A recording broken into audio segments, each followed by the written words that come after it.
1,000-meter race is on the way.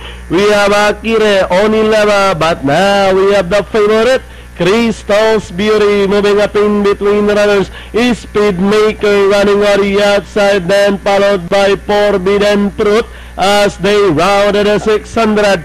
Crystal's Beauty, the leader by 3/4 of a length, is Speedmaker is on the outside, then followed by Akire Onileva. Forbidden Fruit racing in fourth. Plojo comes next, Stone Rose, then Bardarel back off pair as they swing for home. Crystal's Beauty, this time by about a length and a half, is Speedmaker remains in second. Forbidden Fruit is Bardarel. Plojo, it's still Crystal's Beauty, is Speedmaker rushing up to grab the lead. Now we have Speedmaker, and finally is Speedmaker, Crystal's Beauty, Forbidden Fruit, Plojo, Tobruk, and Stone Rose for your Super 6.